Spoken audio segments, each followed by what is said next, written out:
T-minus 20 seconds.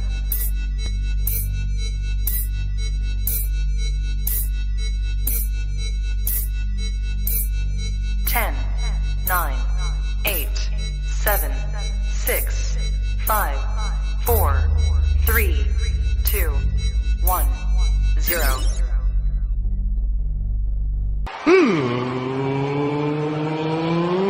Let's get ready to sucker!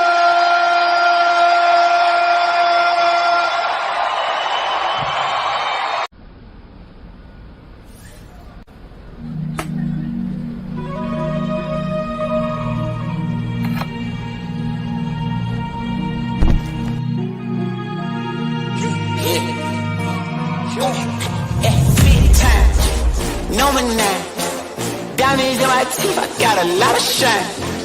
Running up the number, that's a lot of crime. Try to take it from me, must be out your mind. Lot of sun, smoky in the air, that's a lot of pine. Pockets running over with the dollar sign. Try to take it from me, yeah. Big time, big time, big time, Big time.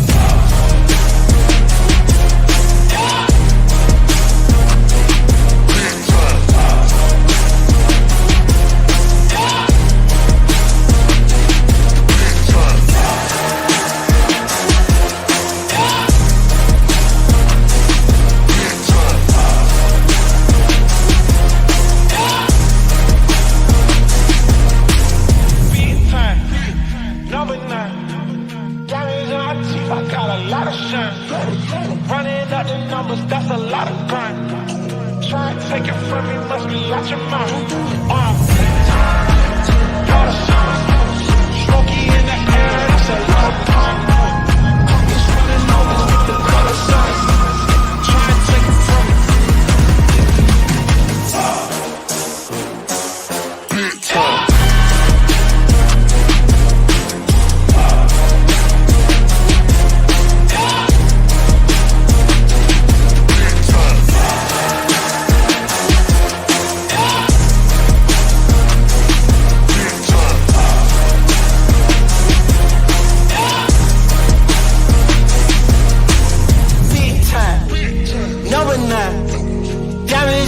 I got a lot of shine. Running up the numbers, that's a lot of grind. Try to take it from me, must be out your mind. I'm big time, lot of shine. Smoky in the air, that's a lot of crime. Pockets running over with the dollar sign. Try to take it from me, from me, from me.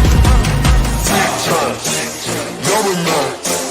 Diamonds in my teeth, I got a lot of shine. Running up the numbers, that's a lot of grind. Try and take it from me, must be out your mind.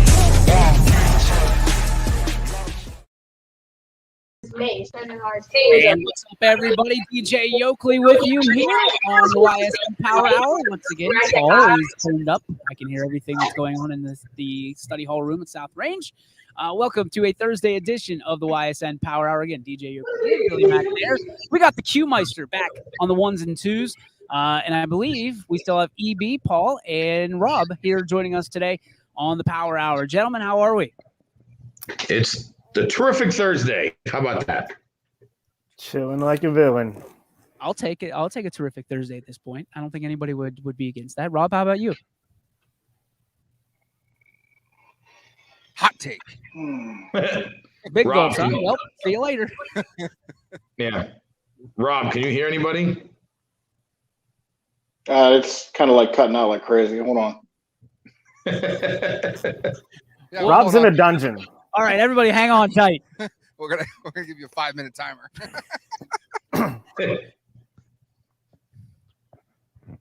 You better? Rob is frozen. Yep, Rob got Let's frozen. get to the national day that is. It is National Chewing Gum Day, and Well, Rob's mouth is open, so perfect. Let's go. National Chewing Gum Day. What's the go-to chewing gum for you? Your favorite of all time, Paul Munson. Bubblicious watermelon, hands down. That's it. Is it like once the flavor's gone, you keep chewing, or do you go to a new piece? I mean, I'm one of those people, like, I'll just keep chewing the gum. It doesn't matter if the flavor is like out of it, you know. My wife she chews the gum, and as soon as the flavor is gone, like, she spits it out. So literally she chews gum for like maybe like 5 minutes, and then it's gone. I'm like, that's just a waste of gum. Like, listen, Bubblicious, it's just that little thin green pack. It's got like 5 pieces of gum in it. Oh yeah.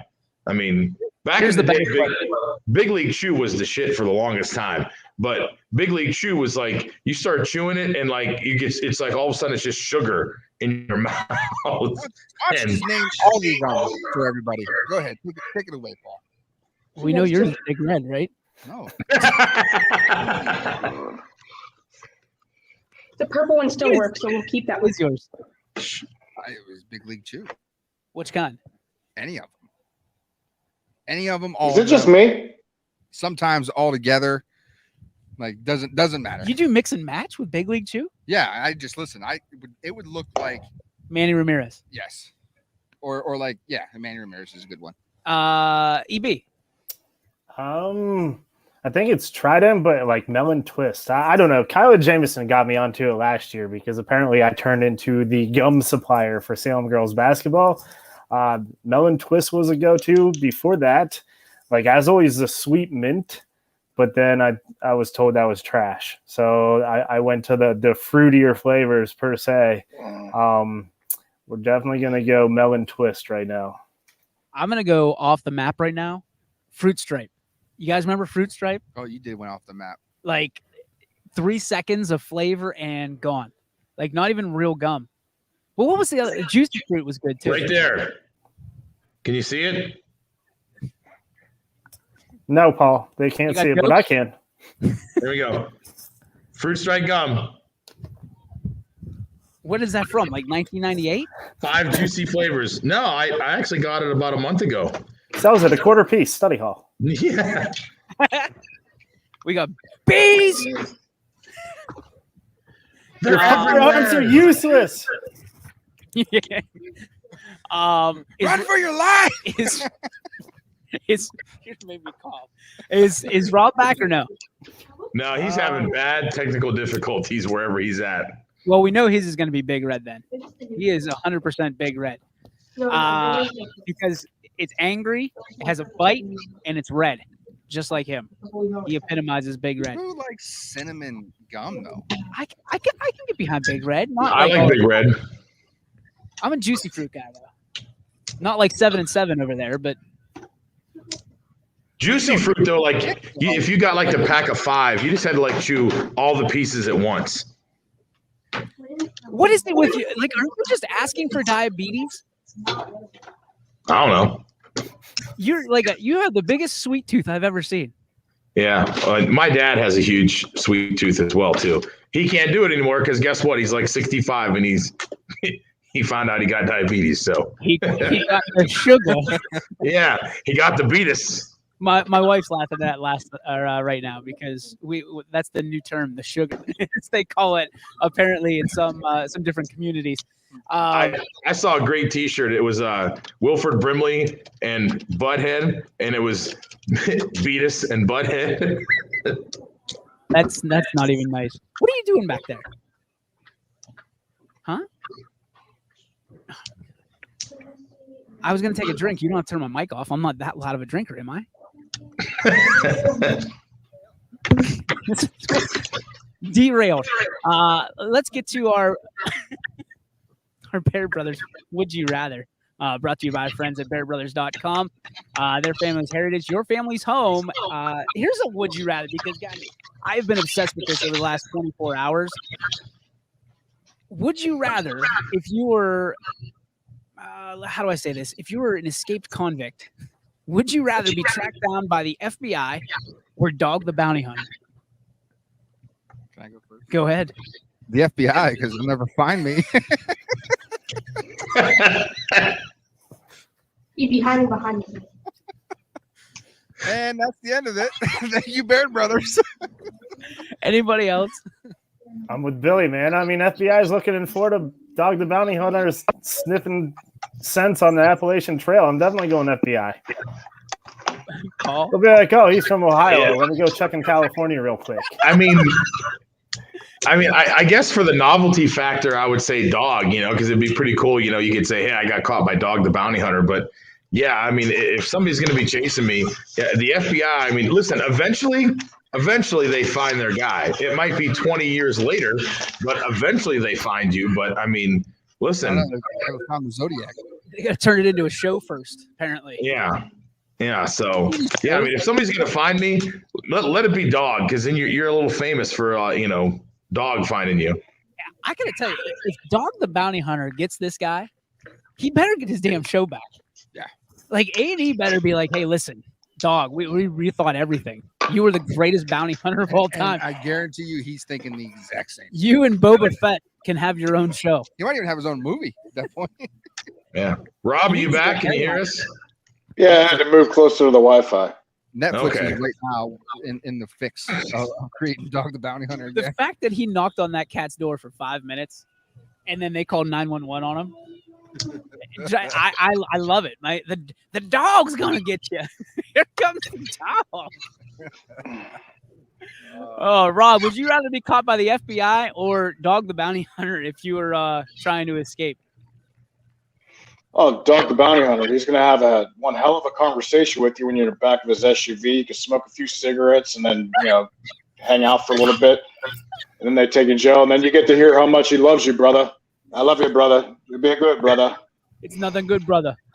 Hey, real quick, too, that gum question you had, if there was, because I was cutting out, because if people are watching this thing know me, Paul, I don't know if you remember, but oddly enough, I don't smoke that much, but when I do, I have to have a piece of gum. I have to. I can't smoke about gum. It's weird, I know. But people make fun of me because I chew Cobalt Take 5. Now, that's a 15-pack. And if anybody ever asks me for a piece of gum, I always cut in half. I never give anybody a full piece. I'm like, no. First of all, I'll cut that piece in 4, and I got a 60-pack and now a 15-pack. So everybody makes fun of me for it. So it's God honest truth. What is it, like $1 for the pack? Well, first of all, it's $2. Bill Gates.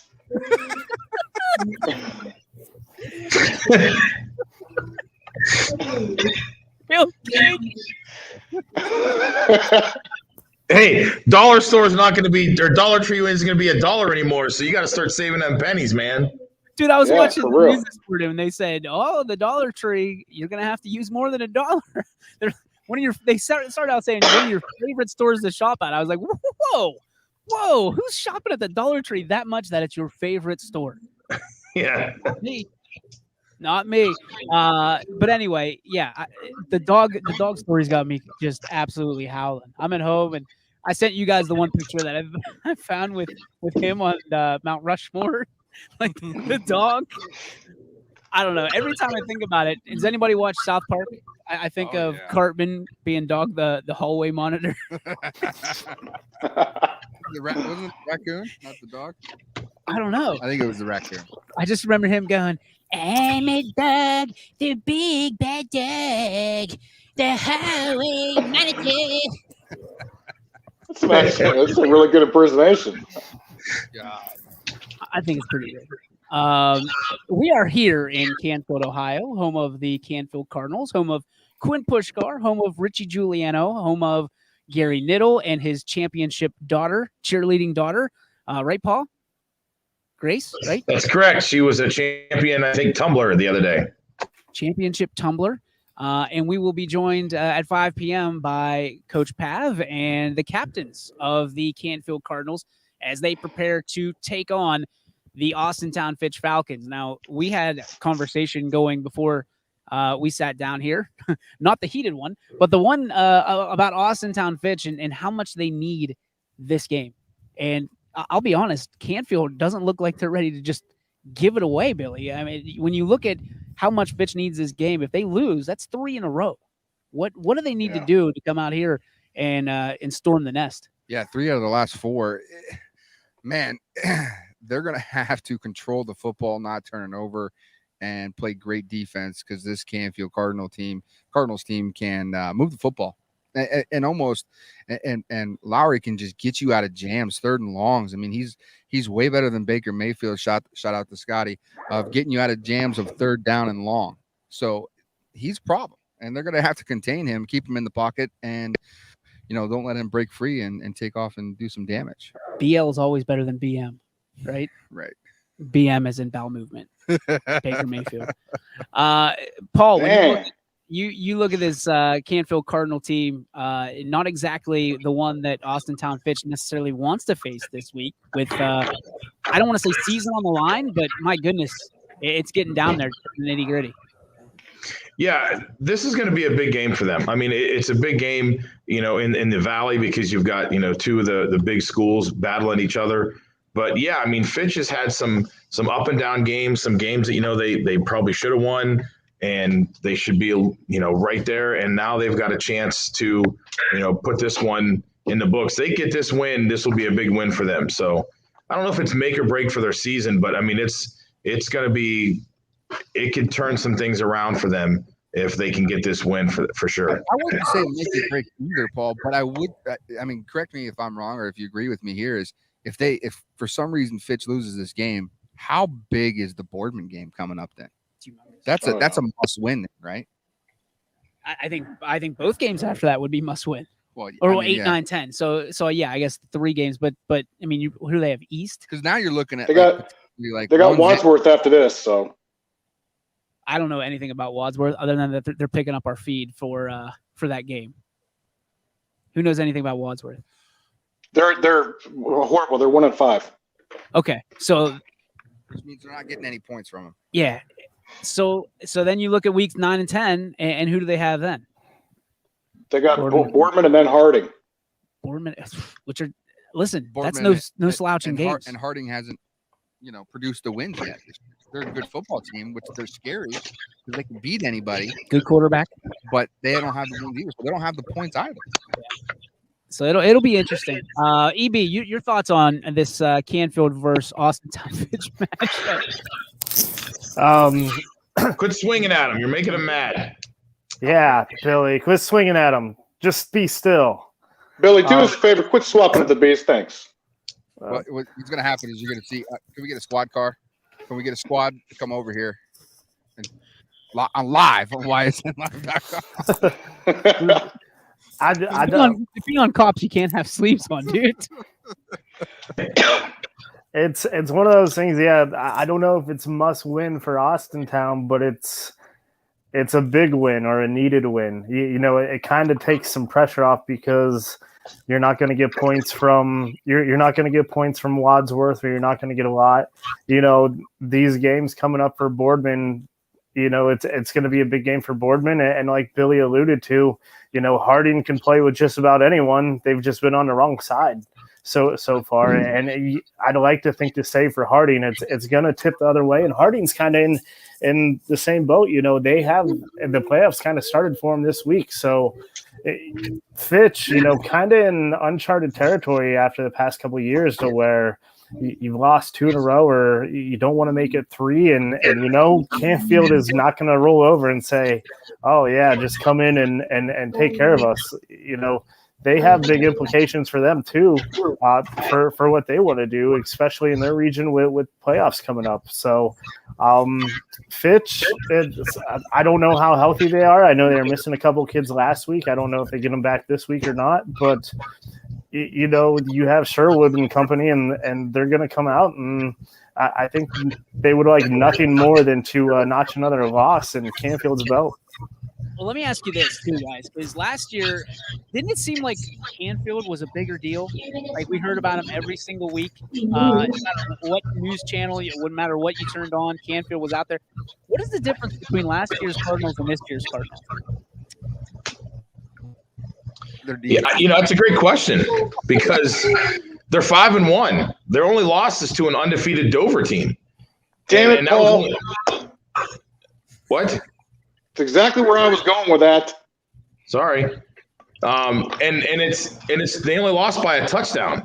So, they are still a powerhouse team in their division. And yeah, they've kind of just been flying under the radar. Like everybody's just like, oh yeah, there's Canfield, 5-1.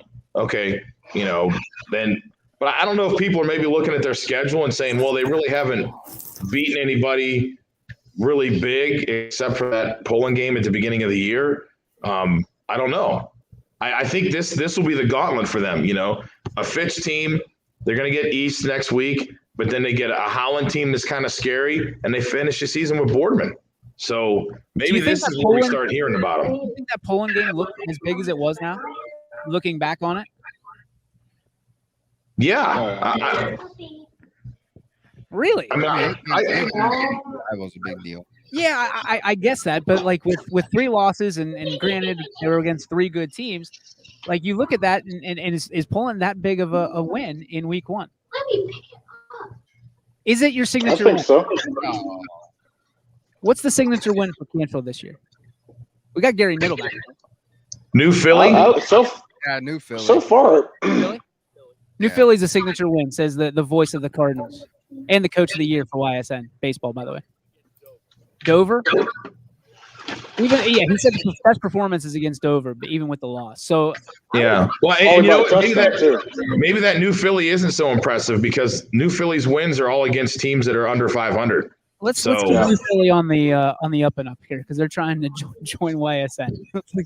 Let's leave them alone a little bit. Quit poking at them, Paul. Well, I'm just saying maybe that's not the impressive win then. So I would say Poland is. I wouldn't put that at the top. I would say New Philly is their win of the year so far to this point over Poland. Okay, that's respectable. I mean, listen, there's no right or wrong answer, obviously, but it's one of those things where I'm just trying to figure out on the way here. I'm trying to break down my thoughts and what we're going to talk about. Last year, Canfield, was it a surprise that they were as good as they were in a 6-game season? Or, like, what am I missing here? Because I think this team is just as impressive. I think their defense was lights out. I think they're scoring a lot of points. If you look at their point that differential, it's like 178 to 60 right now. They're the Chiefs. That's who they are. These are the Chiefs behind us. Yeah. You got Patrick Mahomes and the Funky Bunch. Well, last year they played lights out defense, and that carried on to the playoffs. And now they were young on offense. I'm trying to remember the linebacker. 60. They've only allowed 60 points this year so far. 178 to 60. Yeah. Baseball. Wasn't it like Sam Marone or something? I think Chris Sam Marone. Yes, thank you. Last year, Canfield, I just felt was maybe a little more complete early on, and on the defensive side, and their defense created a little bit more offense for them. You hear this year from Canfield, you hear Lowry all the time, to where last year you were almost talking about a different name each week that really helped propel them to a win, whether it's on the defensive side or offensive side. Like you alluded to, DJ, you hear a lot more Lowry, sort of like the Chiefs, where it's like Mahomes and company. So it's Lowry and company this year. Opposed to last year, just seemed like they had more, not that they're not a complete team now, but like it was just, you had someone different each week last year. Listen, I'm a team guy first, right? But when the kid is a 0-star, supposedly, and lands a scholarship with Iowa State, an offer with Iowa State, something's going on. And I know for a fact that the training that Brock has been doing in the offseason and things of that nature, with the Jim Ballard he used to play for this national championship at Mount Union, played for the Bills, played for the Dolphins. He's part of that quarterback academy over in the Canton area. And Jim Ballard will tell you, and hopefully we can get him on at some point, about Brock Lowry a little bit. Kid's a stud. He's an absolute stud. And I'm not trying to take away anything from his teammates at all, but I'm a firm believer, guys, and you can tell me if I'm right or wrong on this, especially you. When you put the time in and you make that big of a jump from being a sophomore to being a junior, and it's heads and tails, it's day and night, it's whatever you want it to be, you deserve some of those accolades that come with it. Yeah, sophomore to junior year is the biggest year of growth in your developmental. I mean, a lot of times you won't even play to your junior and varsity level, especially at a bigger school, and he's getting the opportunity. He got the opportunity last year to play. It's so important, physically, maturity, most of the time it's just the physical, and then the mental part depends on like what you have around you. So it's a big kudos, it's a big topic about like what's he being told at the huddles and after plays and things like that. So mentally, it seems like he's on point with what Coach Pav's wanting to do. Let me ask you another question. Isn't a little bit of this circumstance? I always wonder this, and I try to talk to parents about this. Some of your starting roles can be circumstance, like especially if you're a stud sophomore or a stud junior, but you got a kid that's in front of you playing your position. A lot of times, if it's equal, the tie goes to the senior. I would disagree with that. My mentality has been so different with that. My mentality has always been as a coach is if it's a tie, it goes to the younger. Because because I'm gonna have them for longer.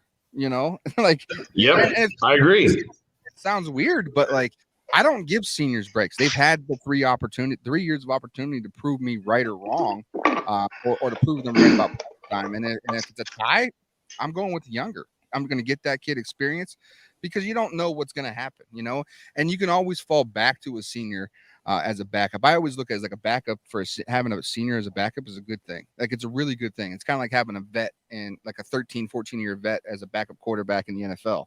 That's a good point. So that's kind of the way I look at it. I don't ever give the tiebreaker to the senior. I just don't. That favoritism to seniors, period, drives me crazy. I mean, I'm not talking about football. I'm talking about baseball, basketball, girls volleyball. Just because they're seniors does not necessarily mean that they're your best option if you actually want to win some games. It is simple. Who's ever playing better should play that position. No ifs, ands, or buts. But what if they're equal? That's what we're talking about. Well, if they're equal, I could see where Billy's going with. If it's a junior or senior, you're going to have that junior for 2 more seasons. If it's a sophomore, 3. If it's equal, me personally, I would probably, since the kid is a senior, and have a conversation with the junior sophomore and say, hey, listen, man, if there's a chance that this kid could be looked at, or if there is a scholarship opportunity, that's why I would lean towards the senior option. So that's my thinking, though. But I agree with Billy too. I mean, I see it as that senior. If it's close, that senior shouldn't have made it close, because if that senior had the last 3 years to prove they have that number 1 spot, that okay, somebody's got to beat you out of it. You should either earn that spot, have had it earned already, or you should get beat out by that spot. And if it's a tie, then that just means that somebody's worked harder than you and they're just as good as you are. So. But what if they're a freak talent? What if they're like what if they're a freak talent? Yeah. If both players are freak talents? Not necessarily. Like what Paul's saying, you got to kind of go towards the, giving it to the underclassmen. But what I'm saying is, what if that 17-year-old kid is just a freak talent, and like you're talking about the senior winning the position or working hard enough to get it. This kid just shows up and he's just that good. Yeah. But if they're equal, if he's that freakishly talented, then he's going to be freakishly talented at another position. Yeah. Yeah, that's true. The toughest one. Like baseball, you look at it, okay, if you're not pitching, you're playing shortstop, or you're playing, catch it. Like you can hide that talent somewhere else to make them contributors. Football, you look at it and you go, okay, if you're not a quarterback, because quarterbacks don't necessarily translate to running backs and vice versa. You know what I mean? So you can look at this and go, if you got 2 really, really, really, really, really good quarterbacks, they're both 6'2", they both run 4.8 40s, they both can throw it 60 yards on a dime. What do you do? And I see both sides of the coin. EB, do you see, what's your take on this? Because I see the senior of, if he hasn't, committed, and the junior wants to get committed and things of that nature, but how far down the line do you go? Like, what if you have a sophomore that's just as good, and you're going to give the sophomore that turns into a junior, are you going to give him the spot because he's I want to be at that school. Right? Yeah. I want to have those type of problems. and some schools may and some schools may not, but I mean, you look at sounds this, like a Texas school. This is a debate. I mean, Massillon's one of those schools, if you think about it. Yeah. Never won a state championship. I think it depends where you're at as a program sometimes too. Like if your program is that good, you probably go with the senior. And I think that's maybe a little bit more of an old school way of thinking. Naturally, I probably side with Paul and Billy a little bit on this one, just because if you have equal talent, I feel that the younger player has a higher ceiling. So that's 2 more years of growth to where they can actually excel above that senior and actually prolong that success.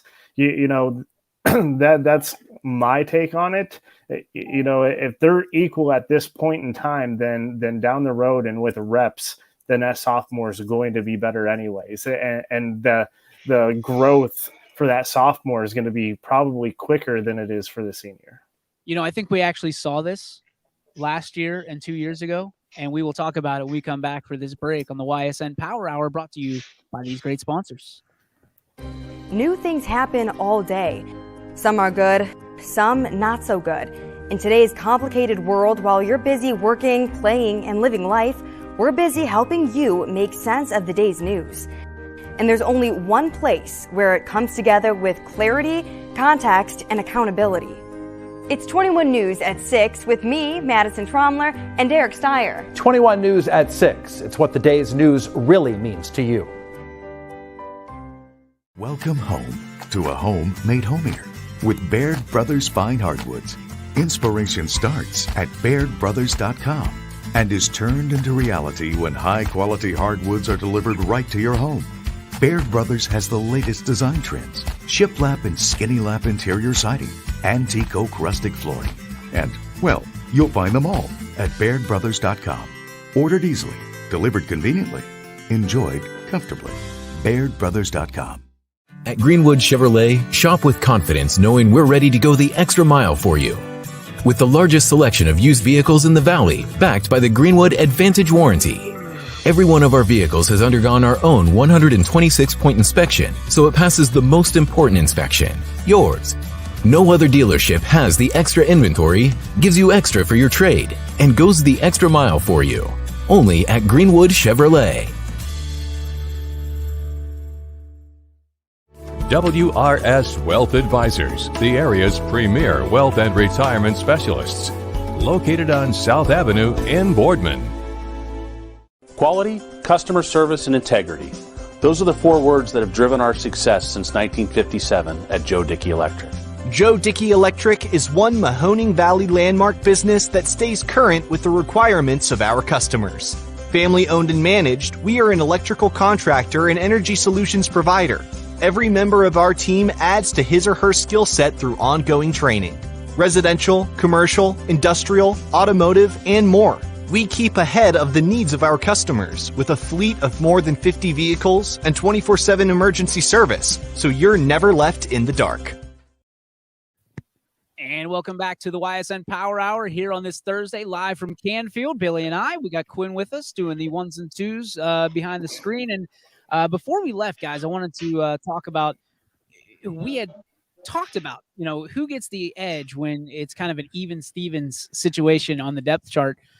We saw this last year. We saw it 2 years ago, not very far from home in Ursuline. You think about Matt Reardon and Brady Shannon and what those two went through when Coach Reardon came back, brought his son, who was an excellent quarterback and athlete in general, now plays at the university or Miami University, right? That's the way it goes. Yep. Miami University, not the University of Miami.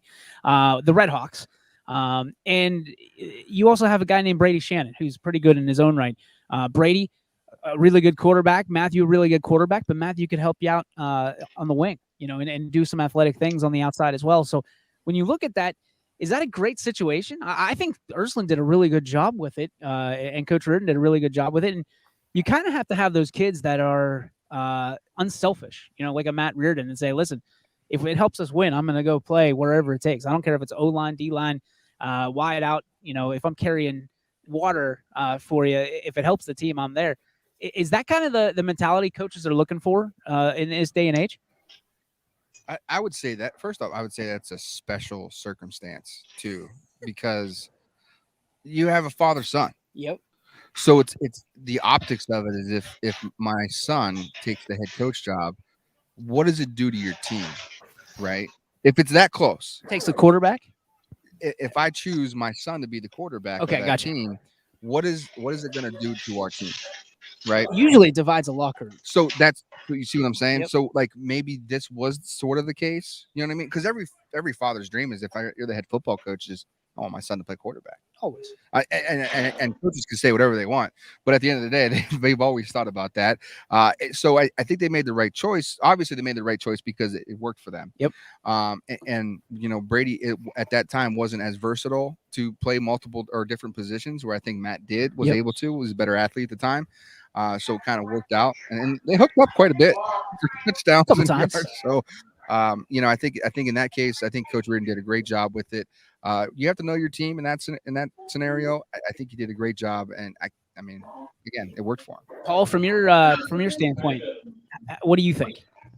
Yeah, I mean, it's a tough decision to have, and looking at the comments, Randy Dominguez chiming in, South Range, he goes, very easily could have had Allegretto, Patron, Shannon, and Skirpak all on the same team, and it would have been a freshman, sophomore, junior, senior. I mean, you would have had those 4 kids all there at the same time, and then who earns the job then? I mean, and that's one of the reasons, Shannon went to Ursuline, because he wanted to play, and he wanted to play now, and he went there as a freshman and was able to step in and be that quarterback, and he's been that way for the last 4 years, which is credit to him for the athlete that he is. But yeah, I mean, that's a tough decision, but when it comes to like that, I think you put the best kid out there. Who's going to help our team win games? Whether it's your kid or whether it's the other kid, who's going to win games for us? Because that's my job ultimately as a coach, is to try to win games. And what if the other kid says no? You know what I mean? Like we don't hear about that kid a lot of the times, because they kind of sweep it under the rug or try to figure things out. What if that kid says no? I'm only playing quarterback, and this is the only thing I'm going to do. And he would have been a better, receiver than somebody else. Well, it's what the kid does. What does the coach do? I think at the high school level, you don't see that as much. I don't think you'd see a kid tell a coach, I only want to play quarterback, and that's it. Either I'm your quarterback or I'm not playing. Because honestly, I think a high school coach is going to say, then okay, then you're not going to be our quarterback. You're going to play somewhere else.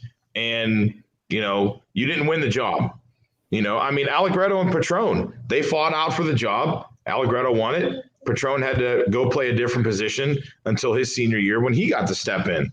So, you either win the job or you don't. And if you don't win the job, then you're the backup on offense, but go play somewhere else. Go play a slot receiver, go play defense.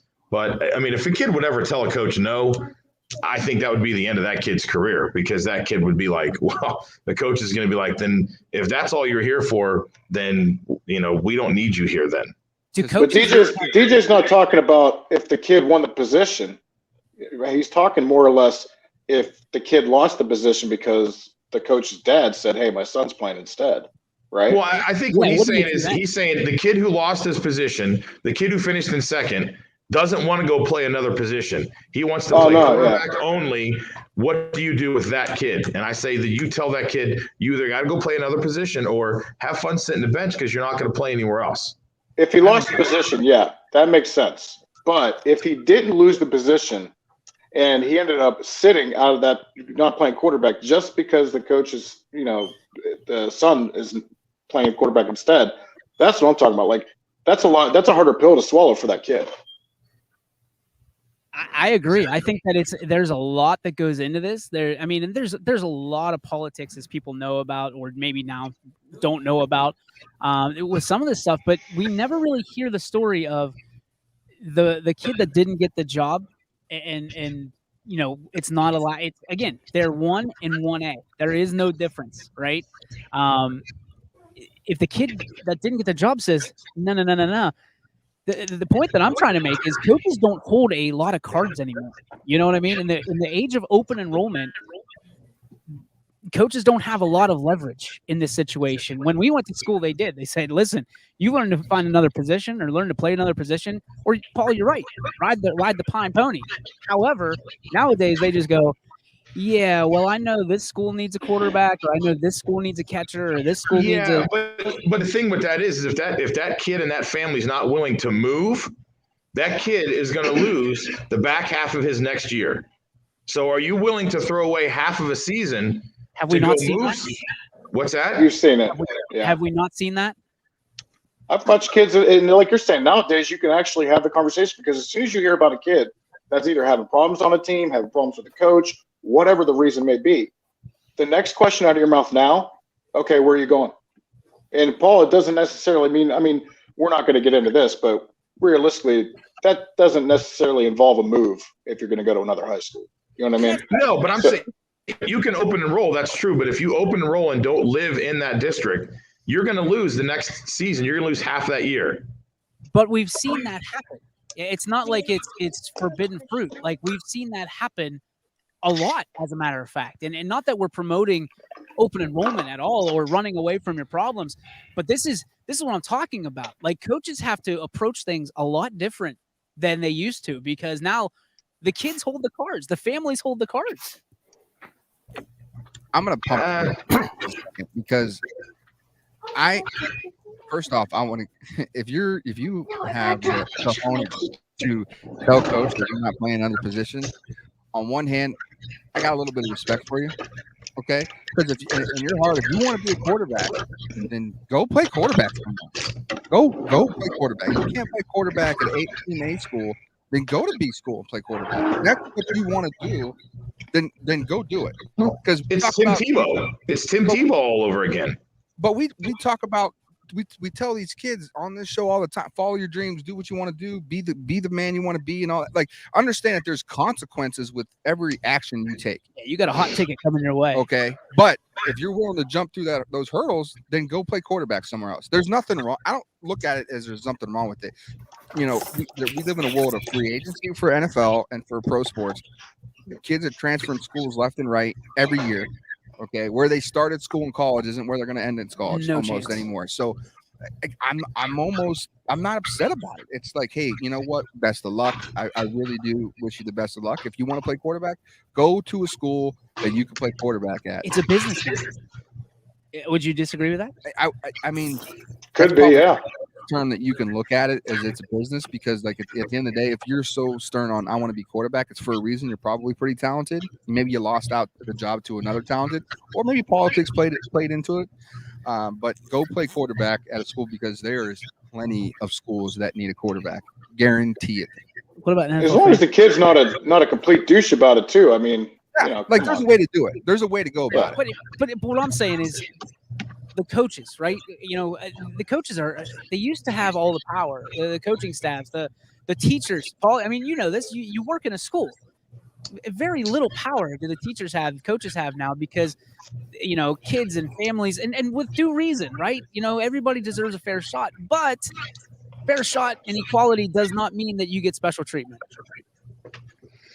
No, and the bad thing is I see it as a negative. I see it as a negative is that the parents and the kids have these cards, because the thing is if you don't like the grade your kid gets in school, you can go fight it. You can go argue it.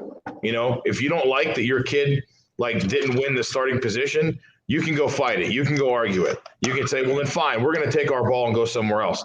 Well, you know what? Hit the road. You know what I mean? If you're not willing to work hard for something, if you worked hard and you didn't get it, that means somebody else worked harder than you. It's okay.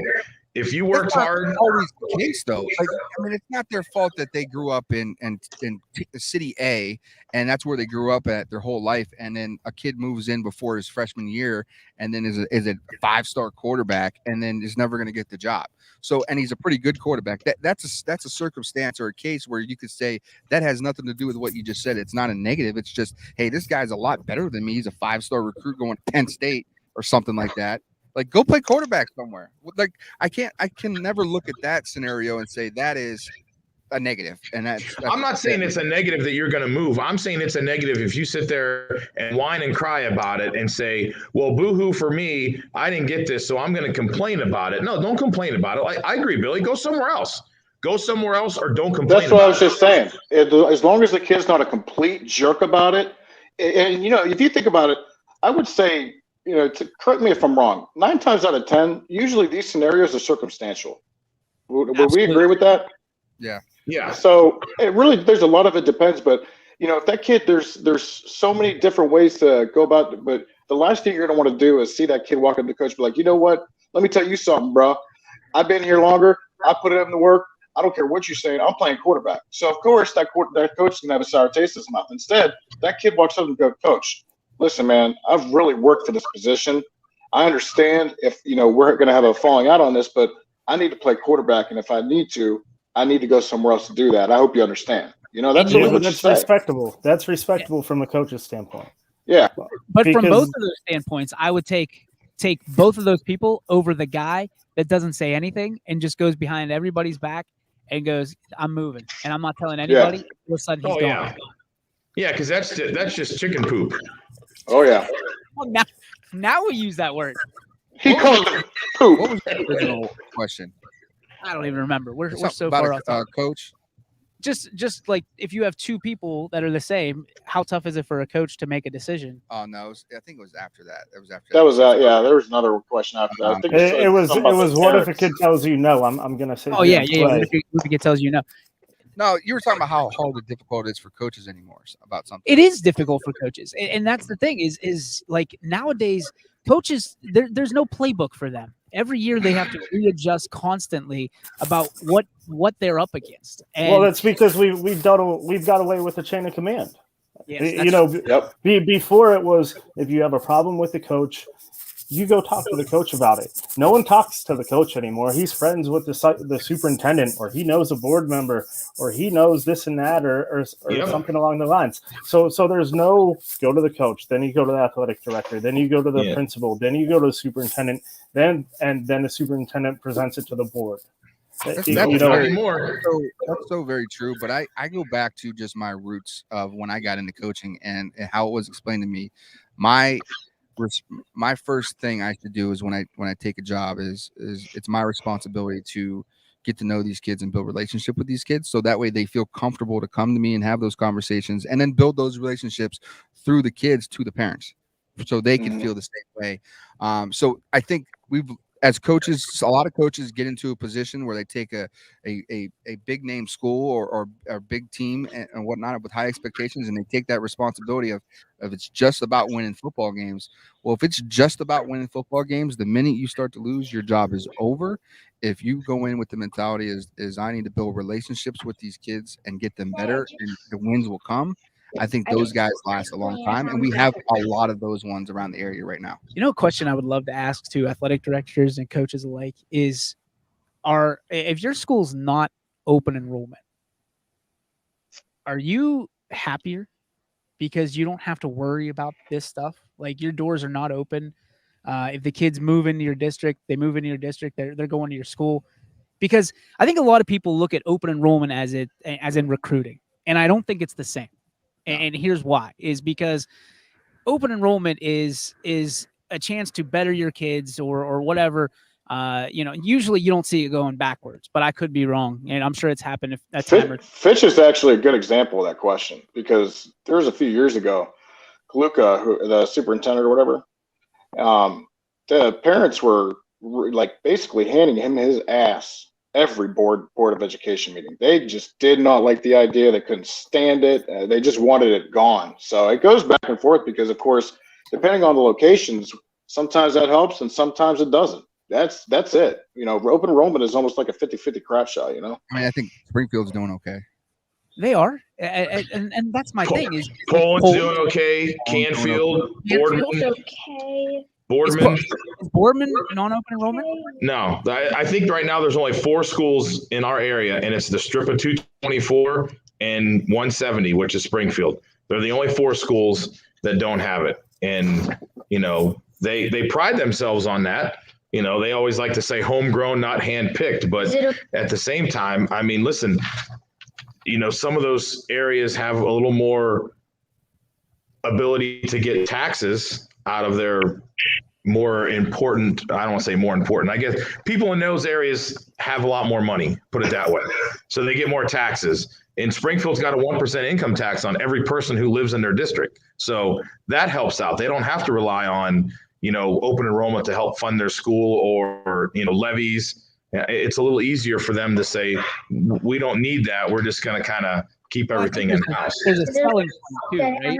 And I'm not trying to say that nobody would want to go to any of those 4 or 5 schools that you just listed, So we don't need this. I also think that there's an ability to say, hey, we don't want to give ourselves headaches. Yeah, I didn't we're say not so. trying to shoot ourselves in the foot here, because there are headaches. More, like Biggie said, more money, more problem, or whoever said that. Biggie.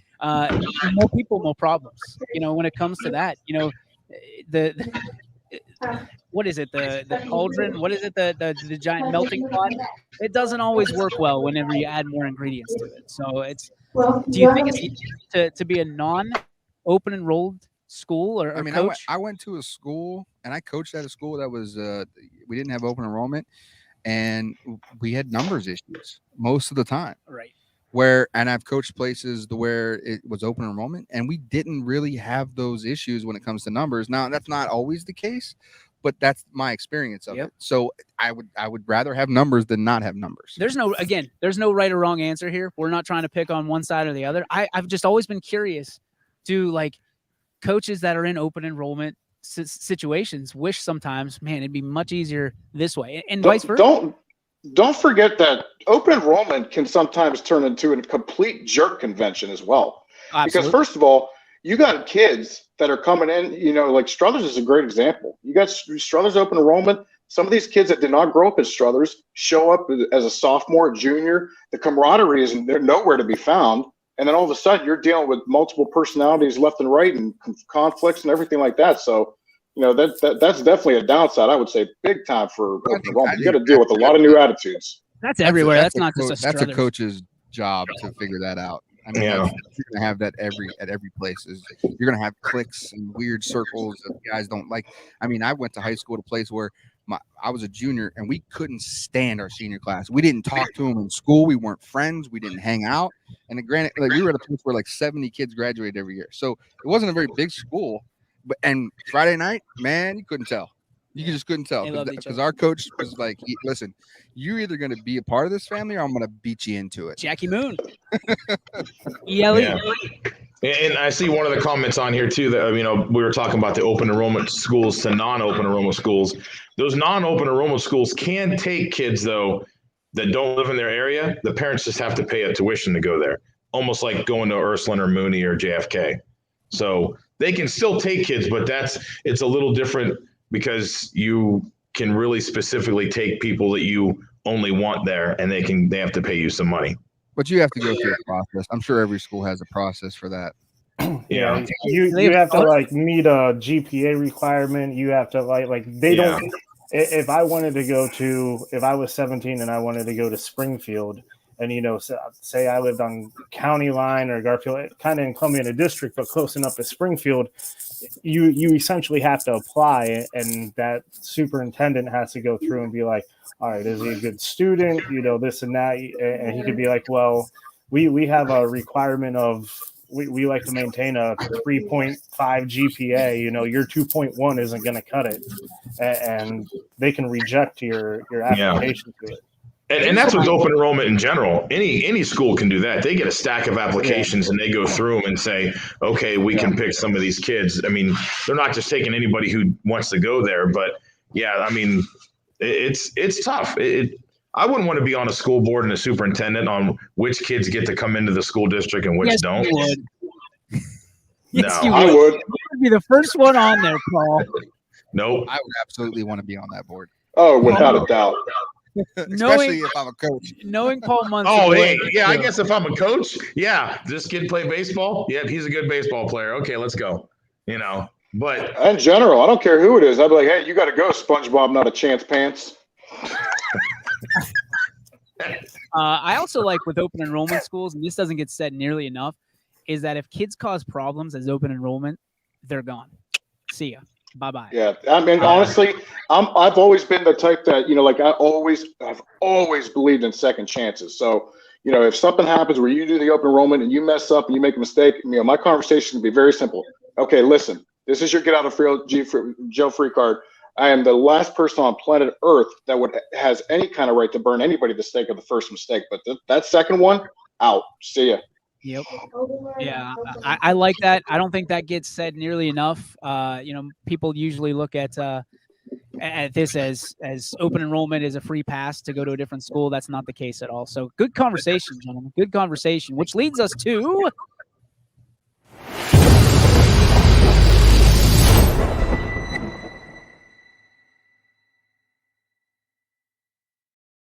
What's Your Spark? Presented by our friends over at Joe Dickey Electric. Anything commercial, anything residential, anything electrical. Visit our friends at DickeyElectric.com. Mac, you have a spark today? Yeah, it's positive spark. Is it the weather? It's not the weather. Tomorrow starts my favorite month of the year, October. I'm pumped up. Got the DVR recorded for everything horror and scary, and my house is already decorated in Halloween stuff. So I'm looking forward to the month of horror. We are opposites, man. I hate Halloween. Hate it. Listen, I'm here for it all day in October. The only thing I'm excited for is he's going to be Spider-Man this year, and I'm kind of jacked for that. That is going to be sweet. Let Spider-Man roll around East Palestine, try to save some people's lives, the aliens. That's going to be a web up the aliens. Oh, what do you have? Yeah, mine's a negative spark. I went to make waffles the other day, and there was no butter. Nobody decided to say there was no butter in the refrigerator. Open up, and there was barely any butter in there. I mean, I was like, who puts this small amount of butter back in there? I mean, come on. So waffles out the door. I had to have a bowl of cereal, and I wasn't happy about it. And I'm like, what the hell? I don't think and not to make a comment on every comment, but I don't think I've ever had waffles with butter on it. It's just been straight. What? Yeah, I've in a pinch, I wouldn't have thrown them away. I'll tell you right now. No, that's Syrup City, man. I would have just doubled the syrup. Wait, that cut out. You said you threw them away? What's that? No, I went to make them when there was no butter. I just said, okay, no waffles. I'm gonna have cereal now. I didn't know. I wouldn't put the waffles in first and he'll get the butter. I get everything out at once. I'm making a whole meal. It's like plate, the knife, the butter, the waffles, everything goes out. And wait. Are these Eggo waffles? What's that? Are these Eggo waffles? Out of the freezer. Okay. Get ready to go. All right. I thought this was like waffle maker, all this stuff. I thought he was making waffles. I was saying, if he made the waffles and didn't have any butter and threw away, I was like, we got another Bill Gates up there. EB. Negative spark. People who do not put blinker fluid in their damn cars, and yes, I know blinker fluid is not a real thing, but it's not too hard to either push down a left, push up right to tell us which way you're going. Use your freaking turn signal. That sounds like a Rob PSA. I know. I felt good. And doesn't it? It feels great. Wait till you get to hear what I have to say. Oh, I'm ready. All right, so if you don't know me, my filter did break quite a long time ago. I'm going to say probably around age 15. So with that being said, I would, and I talk about people here and there, nothing major, but I would never say anything behind your back that I wouldn't say to your face. I promise you that. So just a reminder, if you're around somebody, like let's say a friend or whatever, and they are constantly talking about people, just a heads up, they're probably talking about you when you walk out of the room too. So be careful with that. Salt and sugar look the same, right? Isn't that what they say? Yep. Yes, sir. I'm gonna go positive spark, and I cannot get over this Dog the Bounty Hunter stuff, man. Like obsessed. I was on the dark world of Twitter last night, and just like reading people from different countries talking about Dog the Bounty Hunter, and I'm behind it 100%. Like I'm rooting for the guy now. B. Run, Billy, run. He gone. So that's my positive spark. I hope Dog the Bounty Hunter brings this guy back. It's tragedy what happened. Obviously, it's not fun and games at all, and I feel bad even laughing at it. But dude, anytime Dog the Bounty Hunter gets involved, it is game on. So don't forget to tune in for the YSN primetime live show tonight, 5 o'clock, just 2 hours away. Nope, 1 hour away. Right here on YSN, and we'll have Coach Pav, we'll have the captains of the Cardinals. Steve Leslie will be here, as well as Donnie Riccatelli. All that and more. We'll have the great award-winning, what do you want to call it, production value of Billy Mack and Quinn behind the scenes, and that's going to pretty much captivate the world. So enjoy it tonight. Enjoy the rest of your day. We got all football tomorrow on the network, starting at 9 a.m. and coming up around 10 or 11 o'clock at night. Gentlemen, thank you for your time. Appreciate you, and we'll see you tomorrow. Bye, Felicia.